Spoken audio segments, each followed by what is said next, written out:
blessed name, the maintenance of true religion, the preservation of justice, the safety, honor, and happiness of the President, the peace and prosperity of Guyana. Grant us, O God, the vision so to lead, that all the people of this fair land may enter into that state of brotherhood and unity, where the mind is led forward by thee, with the ever-widening thought and action. Thank you, honorable members. Please be seated. Messages from the President. Announcements by the Speaker. Honorable members, our apologies for the delayed start today. There was an electrical issue with one of the panels powering the central air conditioning. The alertness of the staff of the National Arthur Chung Convention Center was able to detect that damage, and they worked feverishly over the past 2 hours to ensure that they could have it working again. I assure you everything is safe, and we have put the standby emergency operations in place, but it's very safe now. And I know quite a few of our members have been having some sniffles. If we want, just stay online. I'll share the link again with you. If you don't want to be in the dome, you can still be around, but stay online so that we can have your full participation, especially when needed. Mr. Clerk? Sorry, Sherlock, let me welcome the students and teachers of Soesdijk Secondary. They're from 4 students, and to tell these kids again, what you're going to witness today is the members of parliament scrutinizing the budget line by line. So they'll ask questions of the minister, why this amount of money, what's spent for, what happened last year, and so forth. So that is the process you're going to be observing this morning. Mr. Clerk? Presentation of petitions, presentation of papers and reports, etc. Reports from committees. Oral questions without notice. Questions on notice. Statements by ministers, including policy statements. Personal explanations. Requests for leave to move the adjournment of the National Assembly on definite matters of urgent public importance. Motions relating to the sittings of the Assembly and moved by minister. Reduction of bills. Public business. Government's business.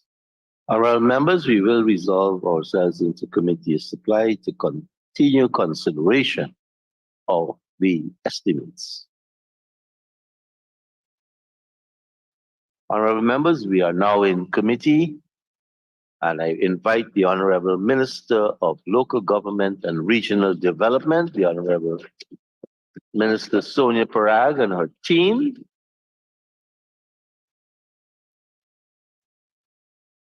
to join us in the well, and I invite you to turn to pages 112 and 130.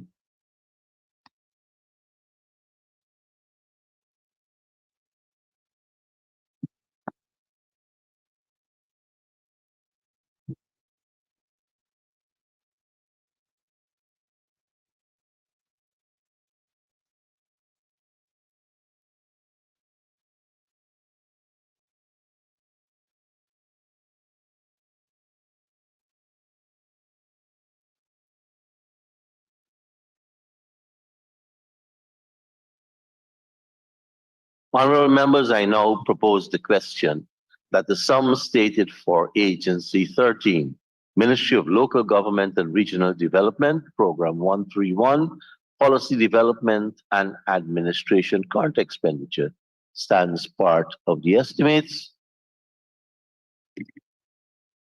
Honorable Member, Mr. Mahipo. Thank you, Comrade Chairman. Comrade Chairman, permit me to join with you in welcoming the students from Soesdijk Secondary School to witness this deliberation on the estimates of 2024. Comrade Speaker, when we look at volume 2 of the estimates for this particular program, it is guiding us that 100% of the budgetary allocation for 2023 has been expended. However, guidance from volume 1 is showing $337,049,000 being spent from an allocation of $376,432,000, a difference of $39,383,000. Can the Honorable Minister please provide a clarity on this? Honorable Minister. Mr. Speaker, just 1 minute.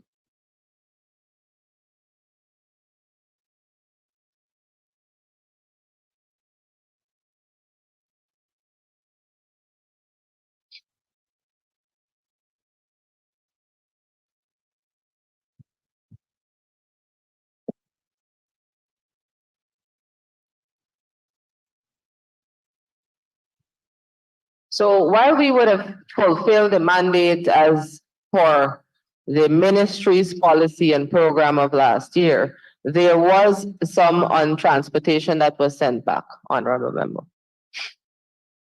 Thank you, Minister. Honorable Member, Mr. Mahipal. Thank you, sir. So it is established, sir, that there wasn't a 100% budgetary allocation spent. In fact, it was 89.5% of the budgetary allocation from which is 337 million of the allotted $376 million. So in keeping with the Honorable Minister's answers that they fulfilled the mandate of the ministry, I again turn my attention to volume 2 of the estimates. So in 2021, we approved for this program $324 million.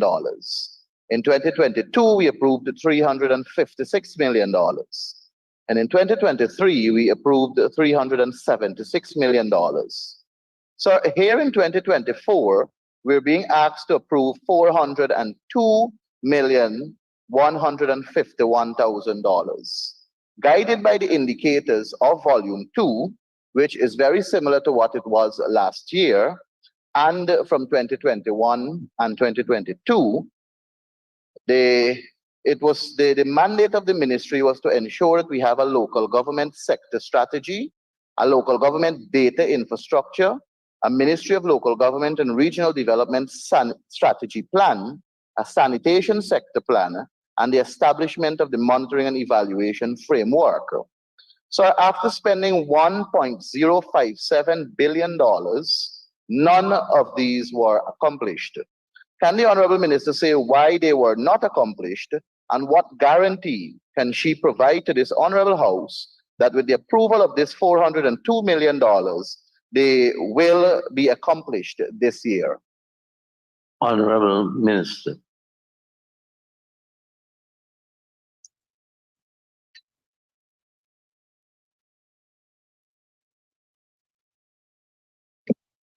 Right.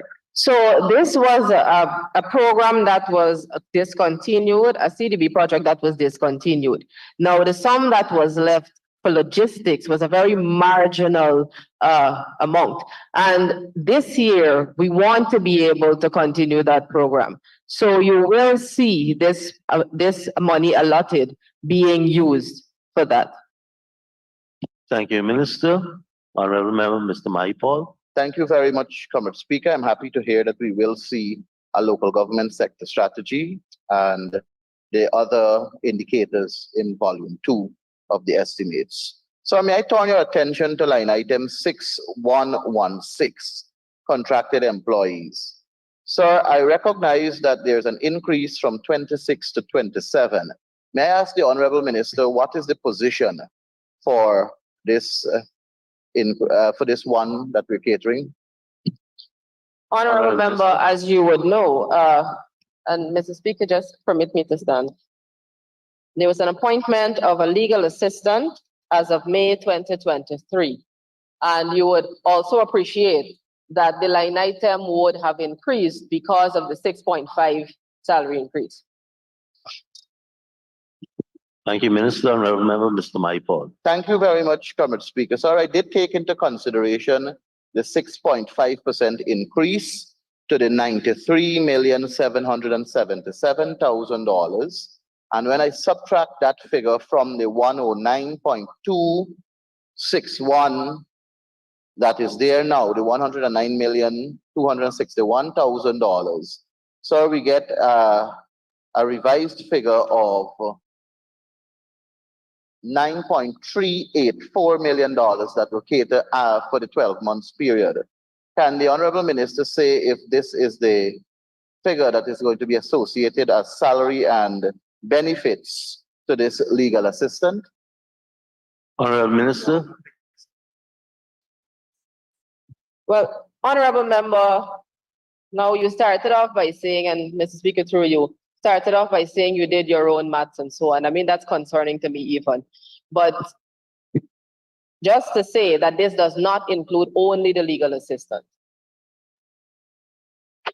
The figure does not include only the legal assistant. Thank you very much, Minister. Honorable Member. So let me see if I can break it down simpler for the Honorable Minister to understand and comprehend. Sir, the $93.777 million catered for 26 employees.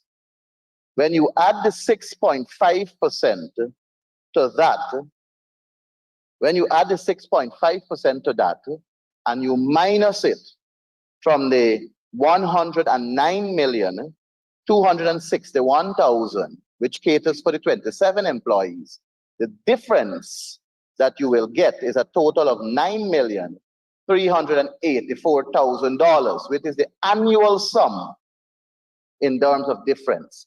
Is that the salary for the legal assistants? Or simpler, sir, what is the monthly salary and benefits for the legal assistant? Honorable Minister. Thank you, Mr. Speaker.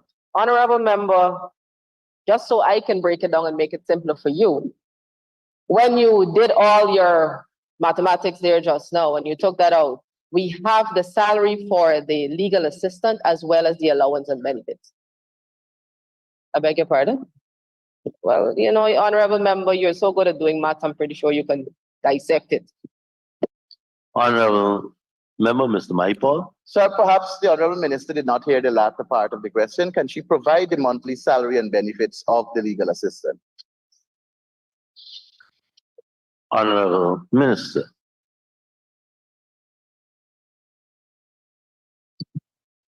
The salary is $319,500.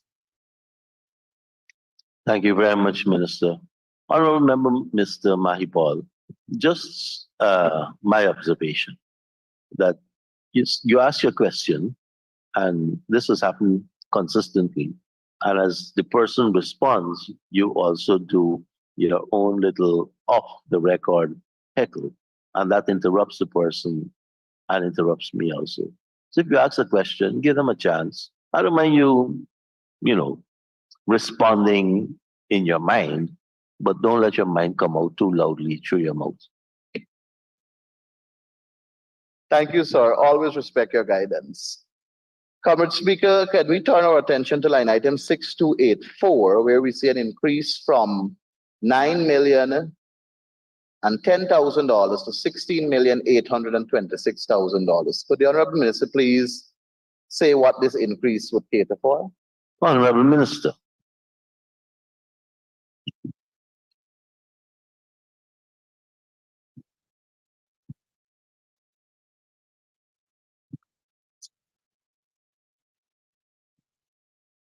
So for other, we have an increase of 6.8 million over 2023 appropriation. This provision caters to the public notices, advertisements, procurement of software and other software, domain renewal identification cards, etc. Thank you, Minister. And Minister, you can sit and respond. Just pull the mic. That will help you with the volume. Honorable members, I now put a question that the sum stated for Program 131, Policy Development and Administration Current Expenditure, stands part of the estimates. Those in favor say aye. Those against say no. Ayes have it. The sum stated now stands part of the estimates. Please join me as I turn to page 114 and 115. And I propose a question that the sum stated for program 133, regional development, current expenditure, stands part of the estimates. Honorable Member, Mr. Mahipal. Thank you, sir. Sir, I turn your attention to line item 6116. An additional staff is added to this line from 1 to 2. Can the Honorable Minister say what is the position and the salaries and benefits of that position? Honorable Minister.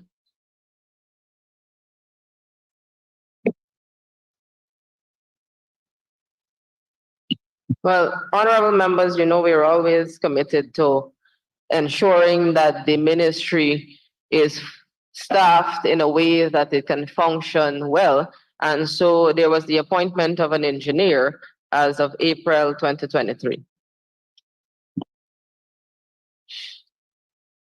Thank you, Minister. Honorable Member, Mr. Mahipal. Sir, may I remind the Honorable Minister that I also asked for the salary and benefits? Honorable Minister. The salary is that of an engineer, which is like those at Public Works, etc. Comrade Minister. Chairman, I don't know what is the salary of. Go ahead. I don't know what is the salary of the engineers at Public Service or Public Works. Would the Honorable Minister be kind enough to provide the figure? Honorable Minister. Mr. Speaker, I find that very difficult as the honorable member seems to know a lot about everything else. But the engineer's salary is 276,881. Thank you, Minister. Honorable Member, Mr. Mahipal. Sir, I turn your attention to line item 6281, security services. So there is a heavy increase here from 8,733,000 to $28,536,000. And the Honorable Minister say what has caused this massive increase? Honorable Minister. Mr. Speaker, I don't believe an increase, whether massive or minor, is very uncommon, given that in 2015 to 2019, we also had massive increases, especially in the years from 2017 to 2018. However, it is due to rates and locations. Honorable Member, Mr. Mahipal. Sir, the Honorable Minister was kind enough to say that it caters for rate and location. Is there or are there other locations that is considered here that was not considered in 2023? Honorable Minister. So in this particular one, it was the rates and the increase of personnel for the security service. Honorable Member, Mr. Mahipal. Sir, if we're increasing the personnel, and we know that last year we approved for a 24-hour basis for every location to have a security officer, are we adding to the already filled already filled locations? And if not, could she provide if there are additional locations? Honorable Minister. So, Honorable Member, you would appreciate that I also just said through the Mr. Speaker that I already just said that this one deals with the rates as well as increase in personnel.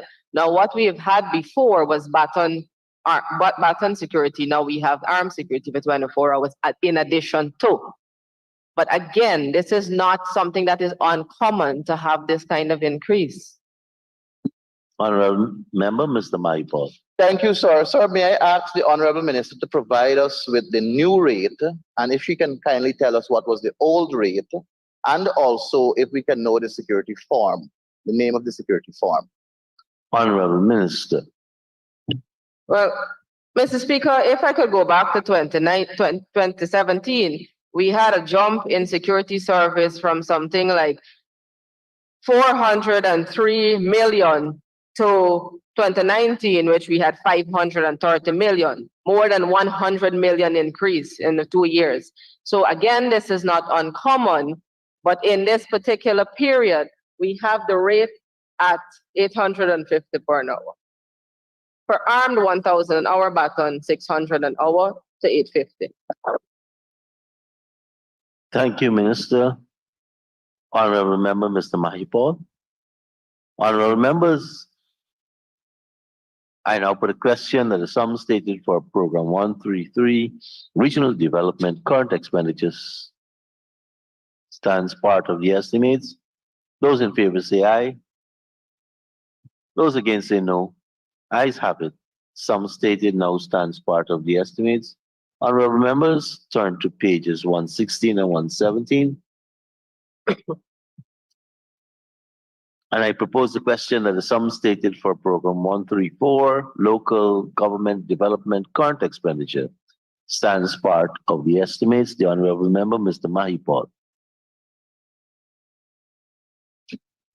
Thank you, Comrade Chairman. Comrade Chairman, line item 6211 from $226,827,000 to $245,799 million. Can the Honorable Minister tell this House if they are catering for increases in the salaries of the chairs, vice chairs, REOs, and the other staff members that fall under this program? I know it considers sort of 6.5, but is there additional sums that will be going to them? Honorable Minister. The government has already increased by 6.5, sir. So that their increase is included in this amount that is here. Honorable Member.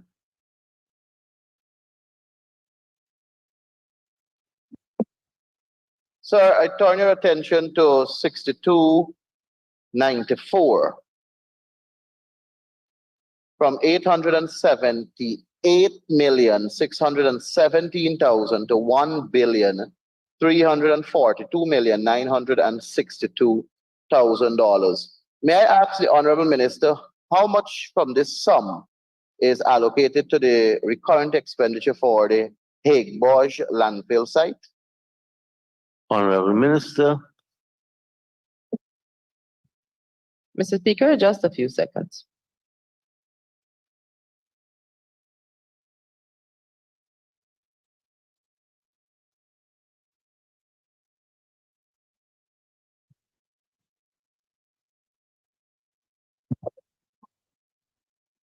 Mr. Speaker, we are committed, of course, as a government to ensuring that we continue to develop our landfill sites as well as those sites that we can ensure garbage collection and removal of garbage. And we have committed 400 million thereabouts for the Hague-Borge. Thank you, Minister. Honorable Member, Mr. Mahipol. Thank you, Comrade Speaker. I'm happy to hear about this increase to 400 million from last year's figure, which was 300 million. Sir, may I ask the Honorable Minister, if in this 400 million, there are measures that are expected to be taken to stop that high stench, which is sadly being inhaled by residents as far as farm on the East Bank and all commuters who would normally use the Heroes Highway. It really has a high stench, and what measures will be taken to ensure that that is removed?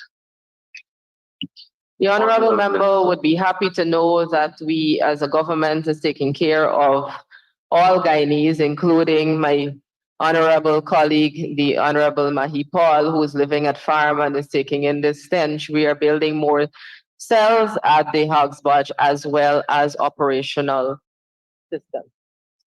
Thank you, Minister. Honorable Member, Mr. Mahipol. Sir, outside of the Hague-Borge landfill site, can the Honorable Minister say how many other sites are catered for here in terms of a total number? Honorable Minister. Honorable Member, you would be happy to know that we are not lazy, that we, from day one, in 2020, we have worked very hard and we are committed again to ensuring that we have waste removal, and so 14 more are on board. Thank you very much, Minister. Honorable Member, Mr. Maipol. Sir, I'm happy to hear the Honorable Minister is not lazy. I know she worked very hard for her promotion, and I wish her well in her endeavor as we will meet again next year to know and to judge that performance. But, sir, notwithstanding that, the Honorable Minister indicated 14 additional sites. Honorable Minister. The question. Sorry, go ahead. Sorry, sir. Sir, last year we were told that there were 13. And this year, and we were also told last year, sir, that the monies we allocated there, which was 878,613, catered for 6 additional sites. But from her answer just now, there's a clear indication that only 1 additional site was there. May I ask the Honorable Minister to explain perhaps what has caused us to not have the full complement of 6 as was stated last year, and which is the additional one that was added? Right. So, Honorable Member, what we did was to do an assessment and again ensure that we are in places and locations that are suitable. And so several of the locations were closed, the sites were closed for 4 sites, 4 locations. So that's the answer. Thank you, Minister. Honorable Member, Mr. Maipol. Okay, so, sir, am I hearing that we did open 6 new landfill sites, and from the 13 that we had, we closed from there, and that is why we're at 14? Honorable Minister. So, Honorable Member, through Mr. Speaker, again, we have delivered 100% on our manifesto, and so this is another delivery. So, you know, last year we stated 6, and you were correct in what you heard, and so 6 were open, 6 new ones were open. Honorable Member, Mr. Mahipol. Sir, I turn to 6321. And my interest here, sir, is to know the salary and benefits of the chairman of the local government commission.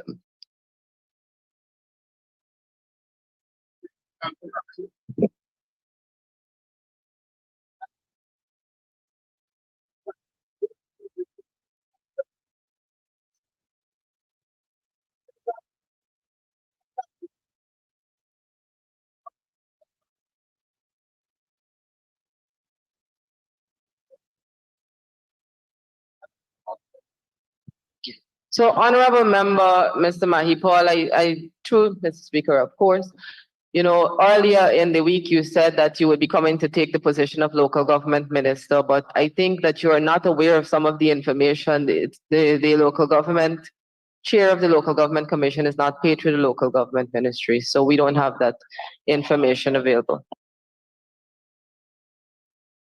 Honorable Minister, Member, Mr. Mahipol. Thank you, sir. Sir, so the subsidies, the money that goes to the local government commission is 188,897,000. It caters for every expense of the local government commission except wages and salaries of the personnel that work there in terms of the benefits to the commissioners. Thank you, Mr. Maipol. Honorable Minister.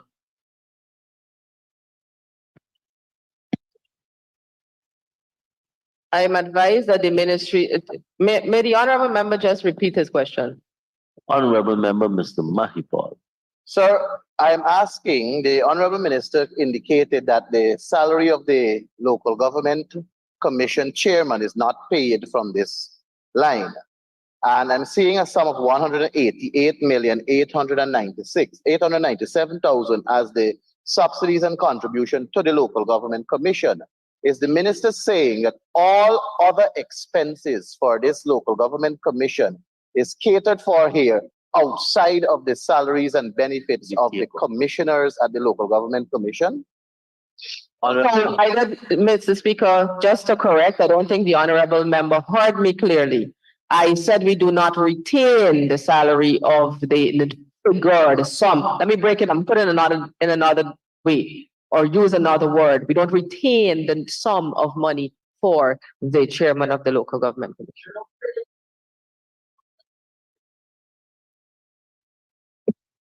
Honorable Member, Mr. Mahipol. Good day. I feel Honorable Member, Minister Hamilton. You have to be careful with the shouting. If you need to make a contribution, come to the seat and I will give you the floor. 6281, Security Services. Go ahead, Honorable Member. I noticed there's almost from 39 to 96. That's about $40 million increase. Could the Honorable Minister, Mr. Chairman, just explain why that increase? Honorable Minister. Again, Mr. Speaker, in relation to the security services, it's the increase of rates. Just as, and this is for the benefit of the honorable member, I don't know if he would, and I'm sure the honorable member would have probably had this information or probably not paid attention to the information. But if you look from 2015 to 2019, you would have had an increase, but then there was a drastic increase from about 2017 to 2018 because of rates. And so pretty much it's the same thing. I keep saying this is not an uncommon situation. Honorable Minister, thank you. Increases Honorable Member, Mr. Ramjitan. the increases happened from 23 basically to 24. 22 remains roughly the same. In any event, what's the name of the company that provides the service? Honorable Minister. The name of the company is Elite Security. Thank you, Minister. And there are increased personnel at different locations. Honorable Member, Mr. Mahi. Sir, one other question. Sir, the Local Government Commission is, by virtue of our constitution, supposed to be a constitutional agency, but it is treated here as a subvention agency, receiving a subvention from the Ministry of Local Government and Regional Development. May I ask the Honorable Minister if there is an intention of the government to make this agency a constitutional agency as prescribed for in the Constitution? Honorable Minister. Mr. Speaker, the honorable member would appreciate that this is a policy question indeed, and it is something that my friend is now raising in an estimates. We haven't been dealing with this. We have not looked at this. Thank you, Minister. Honorable Member. Honorable members, I now put a question that a sum stated for Program 134, Local Government Development Current Expenditure stands part of the estimates. Those in favor say aye. Those against say no. Ayes have it. The sum stated now stands part of the estimates.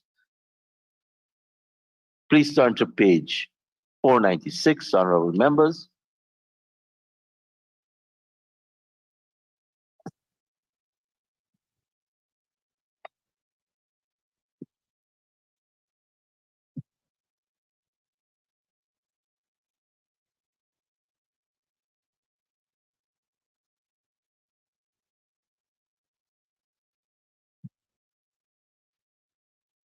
And I propose a question that the sum stated for Program 131, Policy Development and Administration, Capital Expenditure, stands part of the estimates. The Honorable Member, Mr. Maipod. Thank you, Comrade Chairman. Comrade Chairman, Project Code 3500-100, Furniture and Equipment.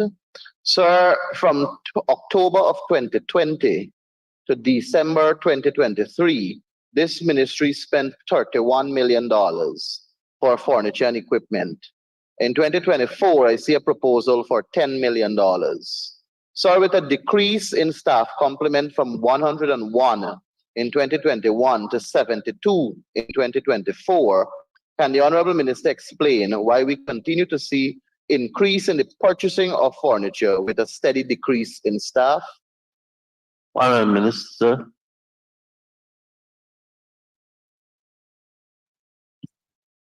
Mr. Speaker, the honorable member would appreciate that when you are in an agency, especially in an institution where you, and this government has been very robust in ensuring that we hold meetings, that we carry out the mandate of the ministry to deliver 100%. And so in doing that, you have to have the necessary refurbishing and rebooting of the ministry. Thank you, Minister. Honorable Member, Mr. Maipol. Sir, would the honorable minister tell us what are the furniture and equipment that will be purchased? Honorable Minister. I'm very happy to assist the honorable member with this information. We have 2 desktop printers. By the We line. have 1 heavy-duty all-purpose printer, a floor printer, the 7 executive chairs, 10 guest chairs, because you know we do engage with the public a lot, Mr. Speaker. Security cameras, 2 office fridge, 3 laptops, 5 desktop computers, 5 UPS backup batteries, Pro 1500 VA, 1 electronic binding machine, 1 heavy-duty shredder, 1 small kitchen cupboard, 1 radio, 1 voice recorder, 1 microwave, 6 filing cabinets, 1 guillotine, 3 wall paintings, 1 sofa, 3 air conditioning units, 1200 BTU, 1 portable scanner, 1 digital camera, fiberglass ladder 6 inches, 1 small desk, 1 mechanic tool set, 8 to 5 pieces, 2 conference tables with 8 chairs, 4 office desks. Thank you, Minister. Honorable Member, Mr. Maipol. Thank you, sir. Sir, Comrade Speaker, I just got a notification that our Honorable Gail Teixeira is hospitalized. So on behalf of our side, we would like to wish her a speedy recovery, for we need her in this honorable house. Honorable members, she texted me this morning, said she had little issues with oxygen level last evening, and precaution, she had to get some oxygen, and doctor said she should stay overnight. I think she's okay because she's been up very early this morning. Happy to hear that. Thank you for your concern. Go ahead, Honorable Member. Honorable members, I now put the question that the sum stated for Program 131, Policy Development and Administration, Capital Expenditure, stands part of the estimates. Those in favor say aye. Those against say no. Ayes have it, sum stated now stands part of the estimates. Honorable members, I now propose the question that the sum stated for Program 133, Regional Development, Capital Expenditure, stands part of the estimates. Honorable Member, Mr. Maipol. Thank you, sir. Project code 1302200. Sir, my first question here is it caters for community enhancement workers and the national pathway workers. For the benefit of all, the national pathway workers are the 40,000 10-day workers, and we have the community enhancement workers, 2 separate categories. The community enhancement workers, sir, are also paid $40,000, but they work for 16 days. And the national pathway workers are paid for 10 days, $40,000. And I'm very thankful and grateful for these community enhancement workers. They have been doing a fantastic job across the country in cleaning up and so on. Can the Honorable Minister explain why is there a difference in the amount of days that these 2 categories of workers work, even though they fall under the same project code and is paid the same sum of money for their respective services? Honorable Minister. Honorable Mr. Speaker, honorable member, I think you are in the wrong program, under the wrong program head. Here we are at program 3 that deals with 133. Yeah. This program should go, sir. Sir, this should go. Regional development. Honorable members, I now put a question that the sum stated for Program 133, Regional Development Capital Expenditure stands part of the estimates. Those in favor say aye. Those against say no. Ayes have it. Some stated now stands part of the estimates. Honorable members, we turn to program 134, and I propose a question that the sum stated for local government development capital expenditure stands part of the estimates. Honorable member, Mr. Maipol. Thank you, sir. Sir, the same project code 1302200 and the same question. I don't know if the honorable member wishes for me to repeat the question or she can provide the answer. Honorable Minister. Well, Mr. Speaker, the honorable member just lay out on us 2 full paragraphs of a question, so I think he can go again. Honorable member, Thank you, Minister is Covered kindly Chairman. inviting you to repeat the 2 full paragraphs. Thank you, Covered Chairman. Covered Chairman, this line item caters for community enhancement workers and national pathway workers. The pathway workers are those 10 days workers that are receiving $40,000 a month. And the community enhancement workers are the ones that are directly attached to the NDCs that are doing a fantastic job at cleaning up the country in terms of their 16 days of work. So, but they are paid $40,000 for their work, 16 days, and the national pathway workers are paid the same $40,000 for 10 days of work. And they're both from the same category, the same line item, doing basically the same type of work, assisting in ensuring that the services that are delivered to the population is done properly and bring some degree of relief to the nation. Can the Honorable Minister explain why is it that the community enhancement workers, which is a program that has been long in existence, working for 16 days, receiving $40,000, and the national pathway workers work for 10 days and also receive $40,000? Honorable Minister. Well, first of all, Mr. Speaker, I'd like to thank the honorable member for recognizing the visionary leadership that continue to do their job and do it at their best. Now, there is also a fundamental difference between the pathway workers and the enhancement workers. You don't know, honorable member, but I will fully explain so that you will not leave here without the comprehension of that difference. And the pathway workers, we do require a minimum amount of qualifications from them, which is different from what we require from the enhancement workers. So we are also upskilling these persons further to be able to enter the workforce. And I don't believe that you understand that, so I'm giving you the benefit of an explanation. Thank you very much. Sir, Honorable thank you member. very much. Can the Honorable Minister tell this House what is the minimal qualification that differentiates the national pathway worker from the community enhancement worker? Minimum.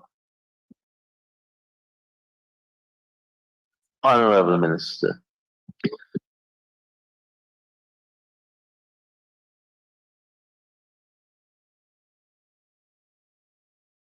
Fit possibly of writing CXC, and so they don't have any of those qualifications. The pathway workers, though, are persons who were finished with secondary school and would have attained at least 3 CXC subjects.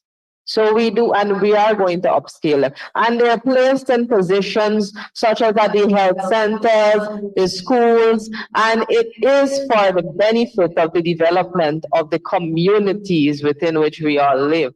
So we are looking at 2 different things. But we are also looking, and if you want to go back to that, the enhancement workers have been there. But they did not receive $40,000 several years ago. They are receiving that now. Thank you, Minister. Honorable member, Mr. Sir, Maipol. thank you. I think I ought to remind my honorable friend, Sonia Parag, who is doing a fantastic job in comparison to what we had before, sir. But the community enhancement worker is a program that was started by the PNC government. We had that during the leadership of President Bornum, and President Hoyt. I know of that from my history, sir. And when we left office in 2015, the coalition government, $35,000 was the amount of money they were receiving, which we moved in 2012, which was at that time $20,000. And now I'm happy to know it's at $40,000. Sir, the community enhancement workers are not just, and I can tell you this from my experience in Region 3, having worked extensively in the local government sector, that they are persons who will like to contribute in terms of weeding and cleaning and so on, and there's no qualification whether you left school or didn't leave school. The National Pathway Workers, sir, I am aware of people who are on that program also that are not persons who have the 3 subject and more or less or whatever, or could matriculate to that extent. So would the Honorable Minister please provide better clarity if she can? I know she is new to the ministry and may need to get some more time to do that at another time, but can she provide some better clarity so that the people of this assembly and the nation can understand why is there a difference in the amount of days the service is offered as the community enhancement worker and national pathway worker, sir? Thank you very much, Honorable Member. Just want to bring to your awareness, when you said you are aware of people, and somebody might challenge you to produce the list so we could verify. Honorable Minister. Mr. Speaker, the simple answer to that, it is 2 different programs. Honorable members, Honorable Member Mr. Maipal, Honorable Member Mr. Ramjatandi. How many? Could you indicate, Madam Minister, how many workers are beneficiaries of National Pathway and how many are within the community categories? Minister? Yes. So again, Mr. Speaker and Honorable Member Mr. Ramjatan, through the visionary leadership of His Excellency, as well as the fact that we wanted to be able to create not only a pathway to upskilling young Guyanese and Guyanese, but also afford them the opportunity to earn an income, and this is an additional income in their household. We were able to have 15,890 persons benefit from this program. Thank you, Minister. Honorable Member Mr. Mahipal. Thank you, Comrade Chairman. Comrade Chairman, may I ask the Honorable Minister, what is the mechanism in place to upscale the National Pathway workers? Honorable Minister. Mr. Speaker, did the Honorable Member say upskill or upscale? Upscale. Scale. The question is why we want to be able to upscale? We are, of course, going to be able to provide training in different areas for these persons and allow them, like anything in the public sector and the private sector, to give them, and there's a reason why there's this word pathway. It wasn't just plucked out of the air and placed there. It is a pathway for upskilling a young Guyanese person or a Guyanese person to be able to have them reach a level where not only will they be able to earn a higher income, but also be able to develop themselves. Thank you, Minister. Honorable Member. Honorable Member Mr. Mahipal. Thank you, Comrade Chairman. Sir, this same line item has in it this year for consideration for the development and enhancement of our markets across the country. And this year we see charity, study, Leonora, Hydroni, Monrepo, and Kumaka being budgeted for. Would the Honorable Minister be kind enough to provide us with a disaggregation as to the sum that is allocated to each one of these markets? Honorable Minister.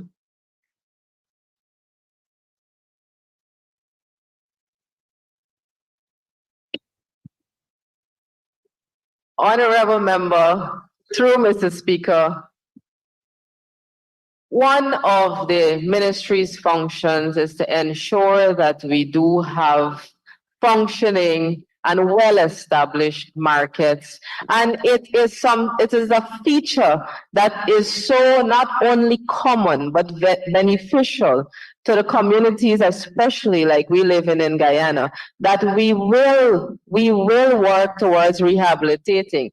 And so, yes, we have placed sums in here for the rehabilitation of the markets. For example, rehabilitation of stalls at Kumaka Market, Mabaruma, we have placed a sum of $50 million.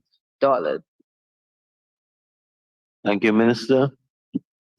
Honorable Member, Mr. Maipol. Sir, I don't know if my friend has to focus more on what I'm saying, but I'm asking for the disaggregation for the charity, Sodi, Leonora, Hydroni, Monrepo, and Kumaka Market. I hear 50 million for Kumaka, but what's wrong with the others? Minister. Mr. Speaker, there is nothing wrong with the others. As a matter of fact, we're trying to make everything right with the others. And so we are, again, that is why we have invested. The Honorable Minister of Finance has been very generous with us to be able to accomplish the establishment of those hospitals in those communities and to benefit the residents fully from those markets. Sorry. Sir, I will make one more try with your blessing, sir. What is the figure that is associated with the renovation and development of Charity Market, Sodi Market, Leonora Market, Hydroni Market, and Monrepo Market? We already have from her 50 million for Kumaka. Just tell us the figure for the other markets. Honorable Minister. Honorable Speaker, Mr. Speaker, the Honorable Member is emphasizing the word figure as if we are doing a bit of figure skating in here. But we have aggregated a sufficient sum for each market to be able to again have those markets properly established and in good condition for the resident. Thank you, Minister. Honorable Member, Mr. Maipol. Sir, guided by you, I will only say beep and move on. Sir, in 2021, Parika Market was there. In 2022, Parika Market was there again. In 2023, Parika Market was there again. This morning, before I came to this honorable house, I took a long drive to the Parika Market. And all that I see there, sir, is the frame with a height that is not to the top. For the walls at the side, inside is basically naked, and clearly the work is not completed at the Parika Market. But we don't see Parika Market reoccurring in the volume 3 of the estimates. Is there any consideration to complete Parika Market in this year's subvention, sir? Honorable Minister. Honorable Member, I'm very happy that you went to the Parika Market this morning. It's very sad that you didn't actually get us anything from the Parika Market and share with us here in the Honorable House. Indeed, the Parika Market has a very good frame and structure that is up right now. My colleague and friend, the Honorable Minister Indara, has been visiting that market very regularly, I think more regularly than you, sir. And he has also been engaging with the vendors, and we are more than happy to let the vendors know that we will continue that market. Thank you, Minister. Thank you, sir. Sir, I must say I put up to Honorable Indar a number of times at the Hydroni market, which is next door, not Parika market. But not nonetheless, sir, since we had it mentioning in 2021, 2022, and 2023, and the minister was kind enough to say that they will have some degree of completion here in 2024. Can the Honorable Minister tell this Honorable House how much money has been spent on the Parika market thus far? Honorable Minister. Mr. Speaker, the government has expended monies on the Parika market, that is so. But you know, again, Mr. Speaker, and I want the honorable member to understand very much, because I don't think, I think he isolates issues and, you know, speak from that angle. And I want to say that from 2015 to 2020, there were 0 markets being rehabilitated or done by the previous administration. And this government is continuing to invest. Not only will we invest in the Parika market, but the Hydroni, the Sodi, the Charity, the Leonora, markets where you have large population that will benefit heavily from these markets. Thank you, Minister. Honorable Member, Mr. Mahipos. Thank you very much, sir. Sir, from 2015 to 2020, we did not have $1 trillion budget. And with $1 trillion budget now, we're happy that we are making so much investment. What we want is accountability and transparency in the spending and the answering of the questions so that we will know how much money we're spending on these respective projects. I will try one more time with a different market, sir, not the Parika market, because clearly I can say beep again. But let me move to Monrepo market. Sir, Monrepo market has been mentioned in 2021, 2022, 2023, and here in 2024, again, we have Monrepo market.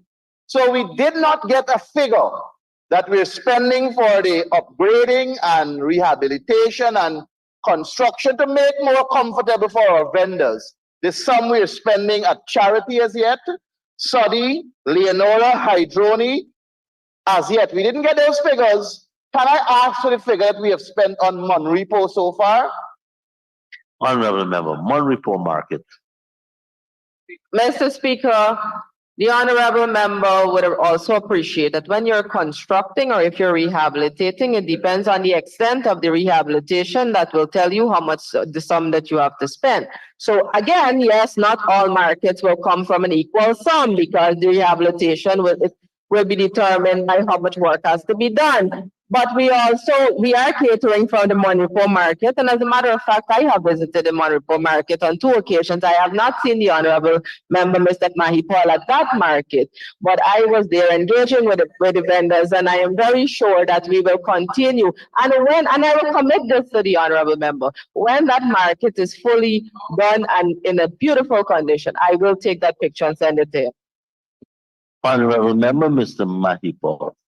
Chair, I buy all my oranges and fruits and so from Monrepo market, and the vendors are very nice people, courteous, and they sometimes give me good discount too. Perhaps the honorable minister and I should go a day and see if she will get the same discount as I do.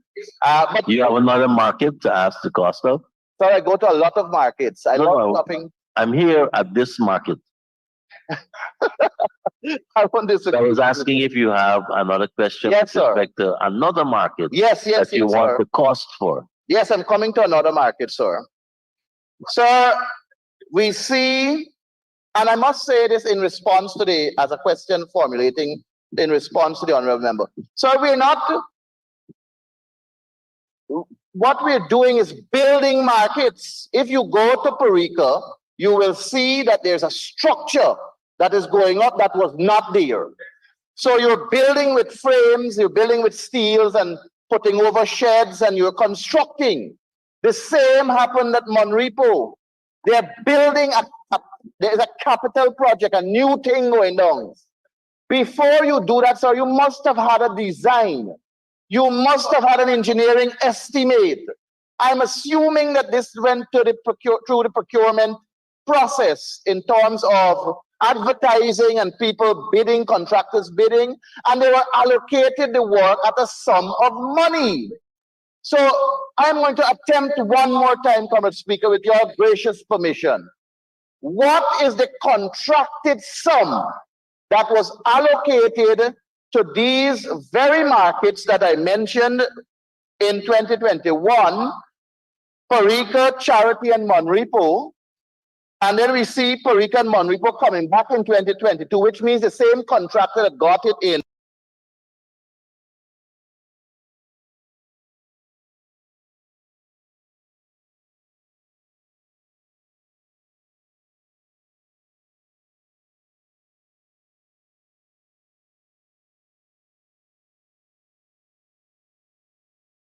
in 2021 is a rollover project to 2022. 2023, we see Monrepo and Parika back again, roll over again, but a new market added, Lenora. So there's a new contractor there for Lenora and a contracted sum that was awarded, sir.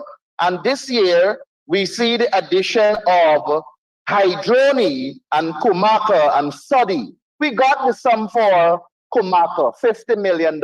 Fantastic, excellent.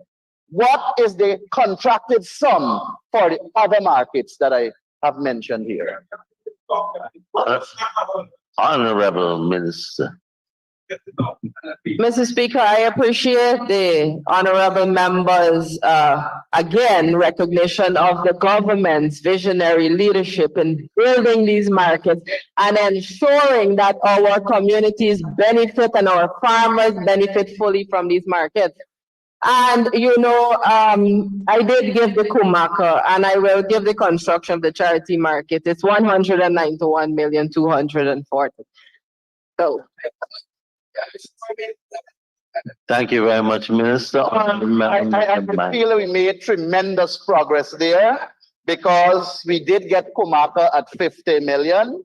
And after continuously asking, I did get charity to the extent of 191,204,000.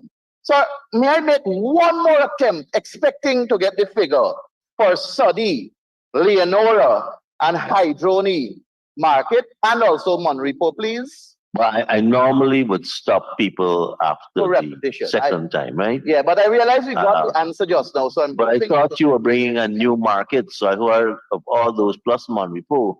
You promised me you were bringing another market to this market. So. Am I gonna start with Honorable Minister, Amstel market? You've answered. I can't tell you how to answer, but you answered. Give me figures, Sonia. Figures.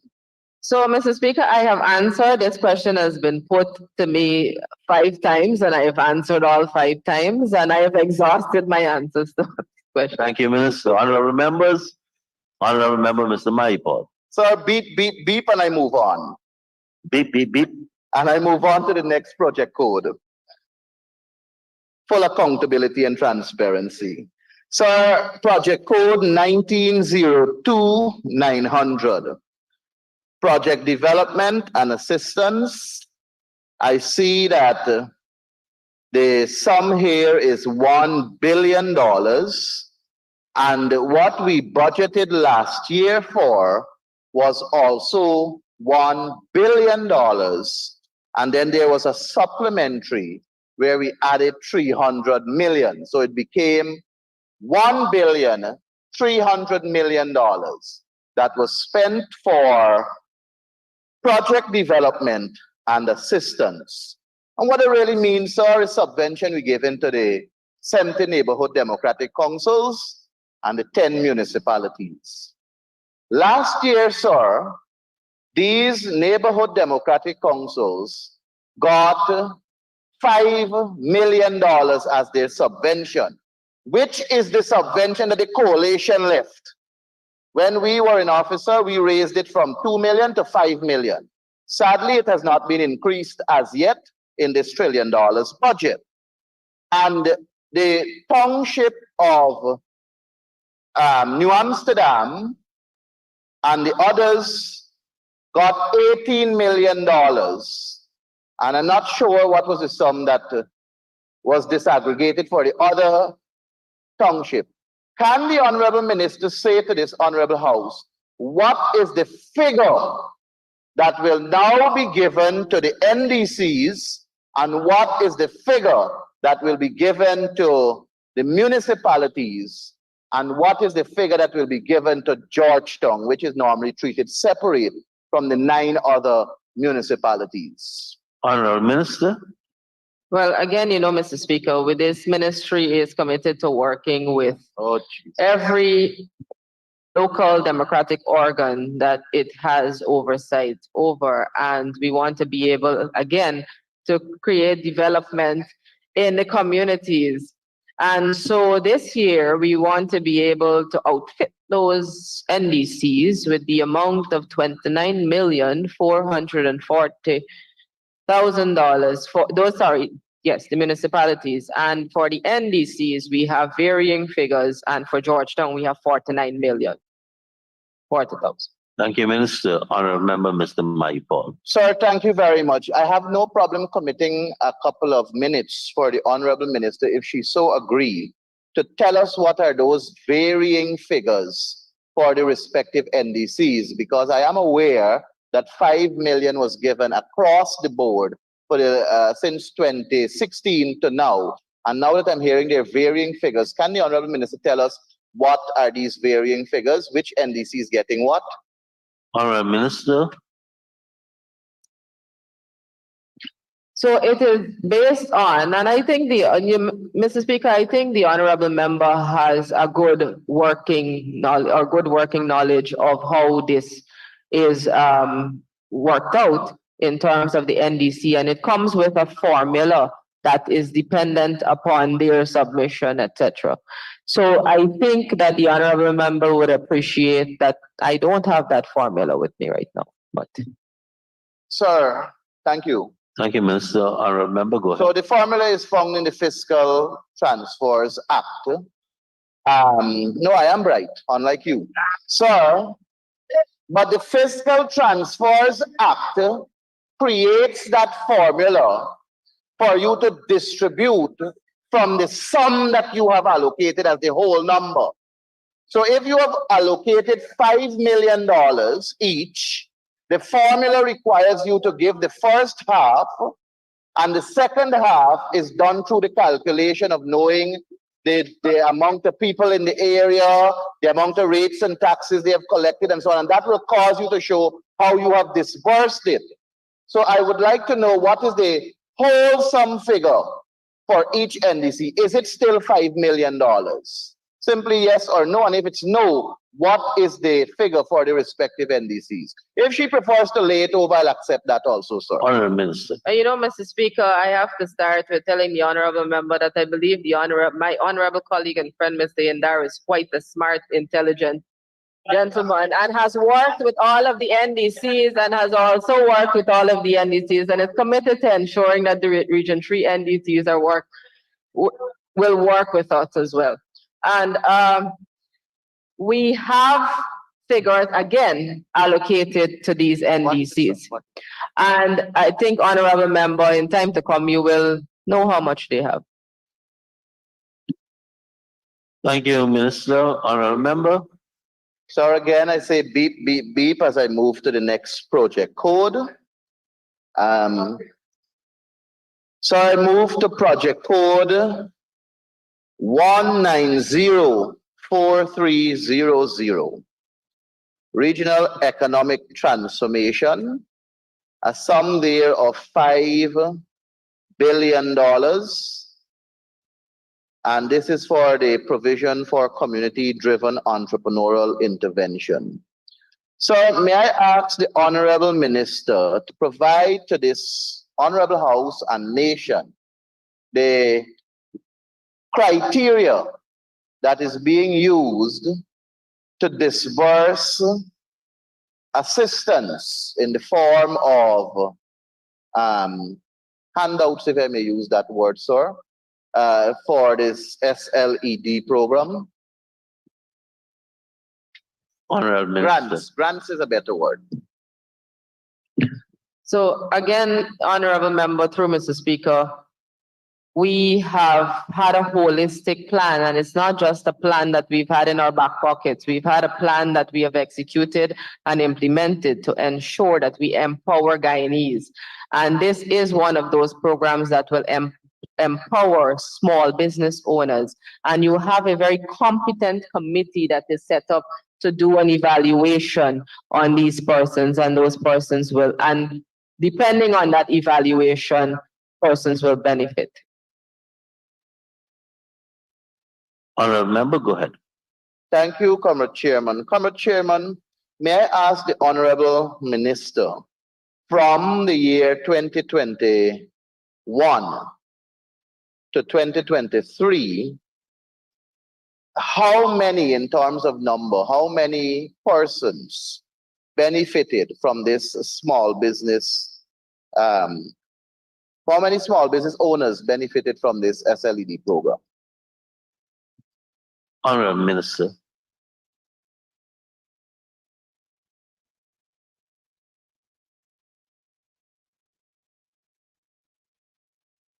So, honorable member, I do have the figure for 2023, and it's 9,514 persons. Guyanese from all across the 10 regions. Happy to hear that they're from, thank you, Comrade Chairman. Happy to hear that they're from all across Guyana. Can the Honorable Minister give us a breakdown as for region? This sum of 9,514. Honorable Minister.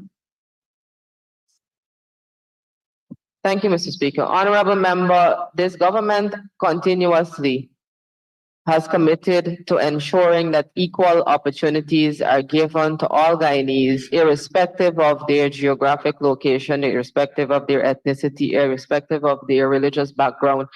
And all programs and policies are rolled out in very much that manner. So Region 1 benefited from 405 persons in 2023.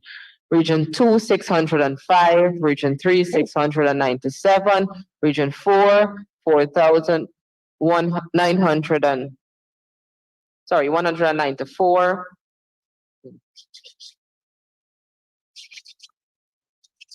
615 in 5, 1,023, 101 in Region 7, 470, Region 8, Region 9, 1,404. So you have quite a number there, quite a number. Thank you, Minister. Honorable Member, Mr. Mahipal. So is the Honorable Minister prepared to lay over the same information for the other years, which he unfortunately doesn't have with her, 2021 and 2022? Mr. Speaker, the 2023 pretty much follows the 2021 and 2022 is pretty much the same thing. And I have laid it out for the public to understand how exactly this program is run and how it's benefited from in terms of the numbers and from the regions. And I will not be laying over. Honorable Minister, thank you. Honorable Member, Mr. Mahipal. Thank you, Comrade Chairman, and I thank the Honorable Minister for transparency and accountability for accounting to the public for the public funds. And I would say beep again and move to the other project code here, 3600-300, Solid Waste Disposal Program. And this is for the provision for solid waste management intervention. And I know that it will, perhaps I can be guided by the Honorable Minister. It is to cater for some upgrading of these landfill sites that we have, including the Hague-Borge landfill site. Can the Honorable Minister provide us with some information reference to what exactly will be happening at these landfill sites with the $1.230 billion? Thank you, Honorable Minister.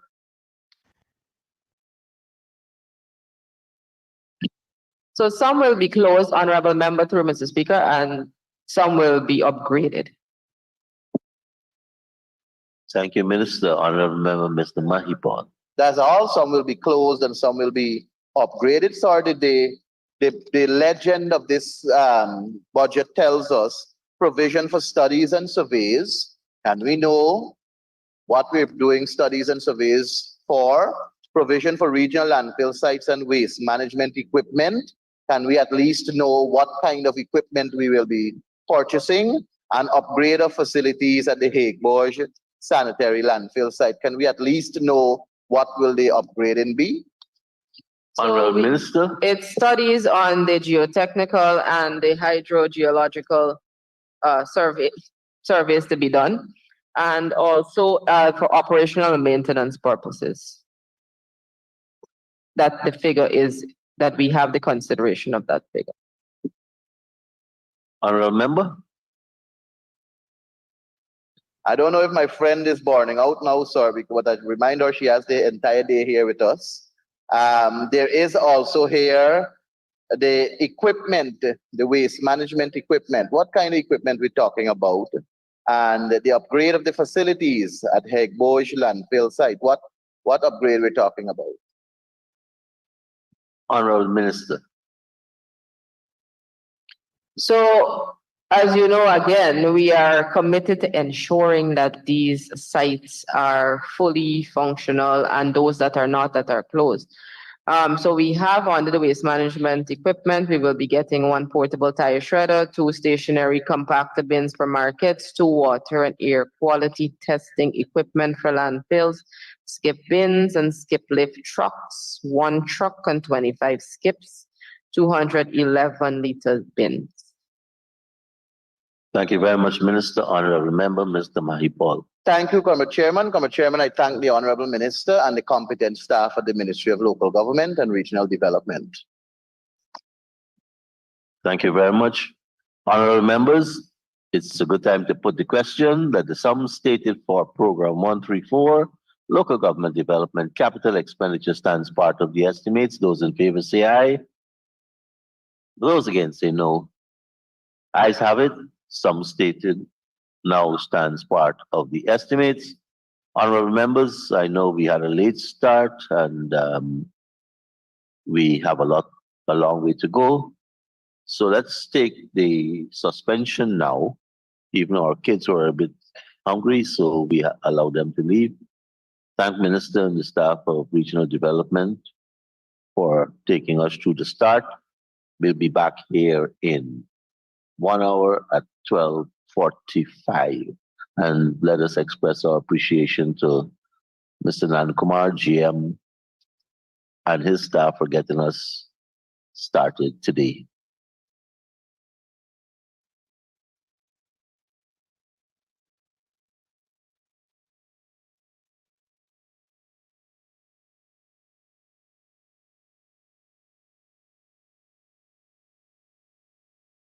Over, we ain't backing down. We ain't giving up no mountains. We ain't giving up no tree. We ain't giving up no river that belongs to we. Not one blue sake, not one rice grain, not one caress, not a blade of grass.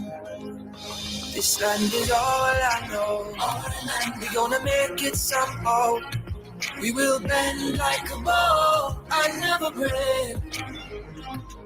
Our fathers came here and they lived and died here, and we ain't moving nowhere. Make no mistake, 'cause we ain't giving up no mountain. We ain't giving up no tree. We ain't giving up no river that belongs to we. Not one blue sake, not one rice grain, not one rice, not a blade of grass. We love the open country of the Rupununi and the Essequibo. Take time on night.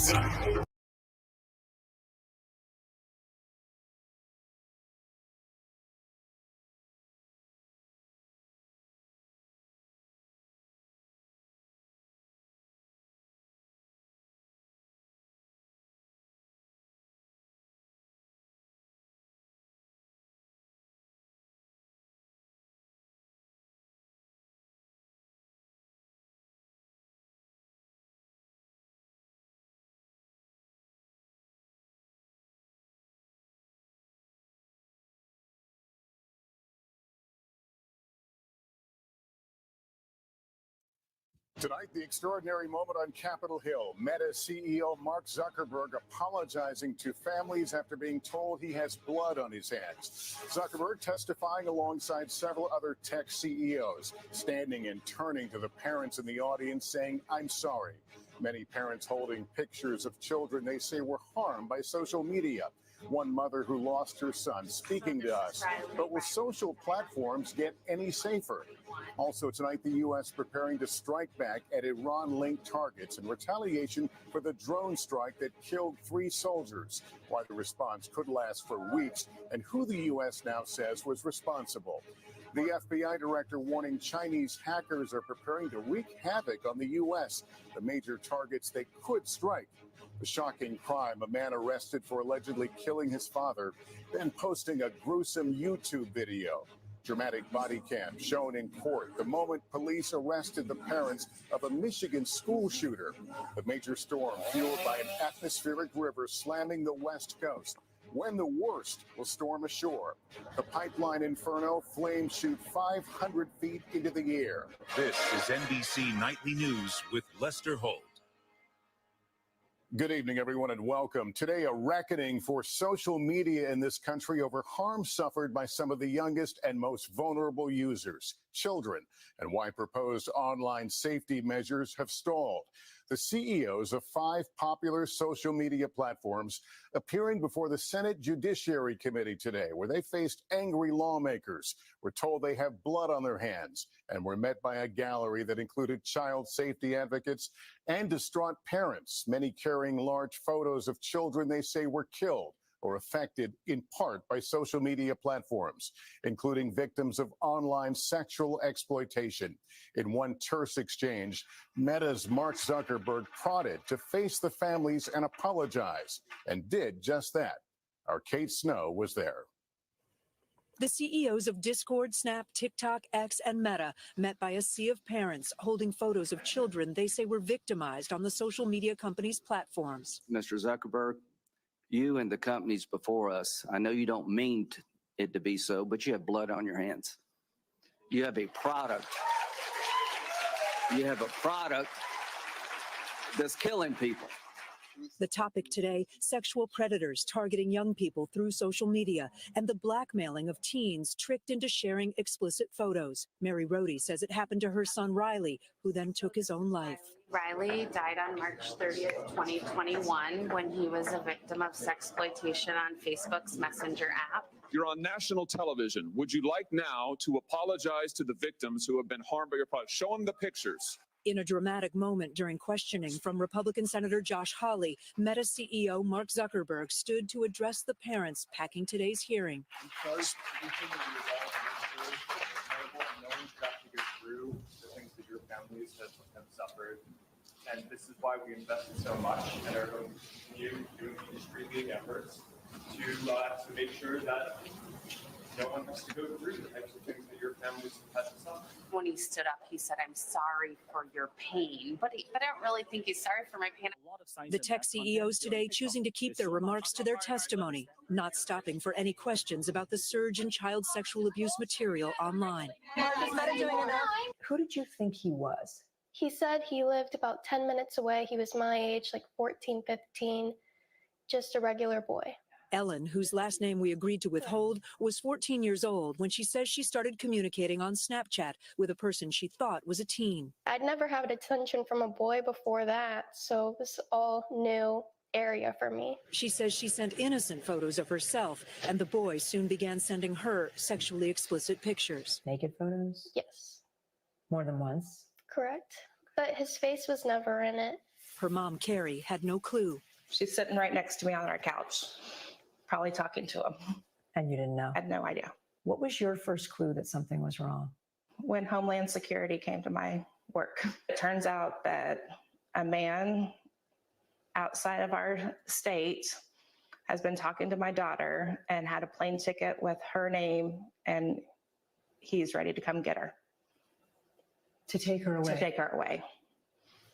According to a Department of Homeland Security spokesperson, that man who had been messaging Ellen had been communicating with other minors on social media. He has since pleaded guilty to child pornography charges. Ellen is now thriving and in college, but the ordeal devastated her and led to thoughts of suicide. I didn't see a purpose in life anymore. I just thought my life was over after that. At today's hearing, Snap's CEO was apologetic over how the platform he helped create has been misused. Words cannot begin to express the profound sorrow I feel that a service we designed to bring people happiness and joy has been abused to cause harm. Snap says it does not have reports about Ellen's specific case, but called it illegal and against our policies, adding, "We work diligently to prevent predators from misusing and abusing Snapchat." On the Hill today, senators pushing for a number of bills to address children's safety on social media. What difference will today really make? This was a unique hearing. I think there's a major change because of those families, real people behind them, and because of the fact that the members are focusing a lot of their wrath, yes, on the companies, but on why are you opposing these bills? So, Kate, let's talk about those bills. What are these senators trying to pass, and where does the legislation stand right now? Lester, there are at least half a dozen proposed bills ranging from requiring social media platforms to do more to protect kids, creating a new criminal offense for distributing sexual imagery, and even ensuring that these companies can be held liable in a civil court. Tonight, Majority Leader Chuck Schumer tells NBC News this issue will be a legislative priority. Lester. Kate Snow starting us off from Capitol Hill. Thank you. 3 days after the killing of 3 American soldiers in that drone attack, the scope of U.S. retaliation against targets connected to Iran is coming into sharper focus. Keir Simmons now with late details. Tonight, new details on the expected American retaliation for a deadly drone attack on U.S. troops, for which President Biden holds Iran responsible. U.S. officials describing a campaign that could last for weeks, expected to include Iranian targets outside of Iran. Telling NBC News the targets have not been finalized, but to expect strikes on multiple places in several countries and locations, including cyber operations. When you're talking about what we're anticipating here, which won't just be a one-off. As I said, the first thing you see will not be the last thing. Today, the White House saying an umbrella group of Iranian-backed militias called the Islamic Resistance in Iraq carried out Sunday's attack on the remote outpost in Jordan. 3 American soldiers were killed. And tonight, video of President Biden calling the parents of specialist Kennedy Sanders. We're promoting her posthumously to sergeant. Oh, wow. That is the best news I've heard today. Thank you so much. You don't know how much that means to us. But there are questions tonight. U.S. strikes in recent months retaliating for attacks by Iranian-backed groups, including a faction of the Islamic Resistance in Iraq, did not deter them. And the current delay in a U.S. response is giving the militias time to prepare. A senior Iraqi official tells NBC News many Iranian-supported factions have been evacuating bases. Meanwhile, tonight, one militia with ties to Iran, Kataib Hezbollah, announcing it's suspending attacks against U.S. bases. But a government advisor here says Iran and its proxies likely hope to push President Biden to stand down and cannot be trusted. They're still maneuvering. They are still collecting intelligence. They're still planning additional strikes on U.S. targets. And Keir joining us now. Keir, there's also news the U.S. launched another preemptive strike against the Iranian-backed Houthi militia. That's right, Lester. It happened this afternoon. The U.S. saying it targeted another Houthi missile about to be launched because the Houthis have continued to terrorize commercial shipping in the Red Sea. Lester, it only underscores the immense challenge of deterring these Iranian-backed groups. Lester? All right, Keir, thank you. And an alarming warning today from the FBI director who says China is preparing to wreak havoc on American communities by hacking electrical grids, gas pipelines, transportation systems, and more in the event of war. Ken Delaney now with that story. Tonight, the FBI director sounding the alarm about Chinese efforts to attack American power grids, transportation systems, and communications networks. China's hackers are positioning on American infrastructure in preparation to wreak havoc and cause real-world harm to American citizens and communities. And Christopher Wray announcing a major takedown of a Chinese hacking operation on American soil, dubbed Volt Typhoon. Working with our partners, the FBI ran a court-authorized on-network operation to shut down Volt Typhoon and the access it enabled. Steps China was taking, in other words, to find and prepare to destroy or degrade the civilian critical infrastructure that keeps us safe and prosperous. Ray and other officials say China poses the world's greatest cyber threat, and they warn that Americans remain vulnerable.